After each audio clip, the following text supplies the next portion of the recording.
আমি একজন প্রবাসী, নতুন বিয়ে করে বিদেশ চলে যাই। আমার স্ত্রী আমার বাবার সাথে শারীরিক সম্পর্ক করে, নাউজুবিল্লাহ। 3 বছর পরে বাড়িতে এসে শুনতে পাই এখন আমার বাবা মারা গেছেন। এই স্ত্রী আমার জন্য হালাল হবে কিনা, এখন আমি কি করব? না, যদি জানেন সারাহাতান প্রমাণ থাকে, চিরতরে এ ওয়াইফ হারাম, হারাম হয়ে যাবে। আর যদি ওই আপনার বাবার বীর্য থেকে সন্তান যদি হয়, তাহলে এই সন্তানের নসবনামা নিয়ে এই নসব আপনার সাথে যাবে না, আপনার বাবারও এটাও তো হারামজাদা, মায়ের দিকে নসব যাবে, বুঝছেন? সেখানে আরো 10টা জবাব আছে। কেউ বলছেন যে মার দিকে নসব যাইয়ে সে শুধু মায়ের থেকে কোনো সম্পদ পাবে, আর এই সন্তান এই নসবনামা পরিচয় দিতে পারবে না। এই জন্য খ্রিস্টানেরা মায়ের নামে আইডি কার্ড করে। মার মানে যতজনে জিনা করব, থৈলা তো একটা আছে, ওই থৈলার নামে হলাম। ইসলাম হইল কি বীর্য যার সন্তানের মালিক সে, তো এই বউকে রাখা যাবে না, কোনো প্রয়োজন নেই, জানাকারে নেই, রাখিয়েন না তারে। শরীয়তের দৃষ্টিতে সে মহারানাও পাবে না। এখন রাষ্ট্র থেকে বাঁচতে হইলে বোঝেন তো, রাষ্ট্রের আইনগুলো দিয়ে কুফুরি মতবাদে চলছে, তারে মহারানা দিয়ে দিবেন, জেল খাটার দরকার নাই, আরেকটা বিয়ে করবেন, একে রাখিয়েন না। এই জানাকারিনী মহিলারা যেখানে এক জায়গায় কাপড় উঠাইতে পারছে সেভাবে উঠাইতেই থাকবে, সে আর ঠিক হবে না। এই জন্য তাকে মৃত্যুদণ্ড দিয়েছে আমার রব, কথা ঠিক কিনা? একে ডিলেট করেন, একে মন প্রাণ থেকে ভুলে যান, কোনো দরকার নেই, কথা ঠিক কিনা?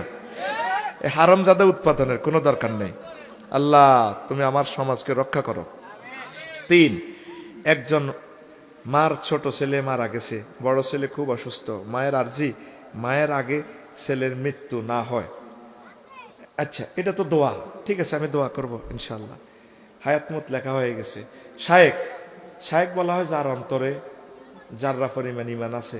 শায়েক বলা হয় যার অন্তরে জাররা পরিমাণ ইমান আছে, সেও জান্নাতে যাবে। তাহলে জাররা পরিমাণ ইমানের উদাহরণ কি হবে? শিরক এবং বিদআত মুক্ত ইমান। ইমান আছে জাররা পরিমাণ, সে আল্লাহর সাথে শিরক করে না, আমল কম আর কি, সিটিংবাজি, কিন্তু এই ইমানের কারণে সে জান্নাতে যাবে, শিরক থাকতে পারবে না, কথা ঠিক কিনা?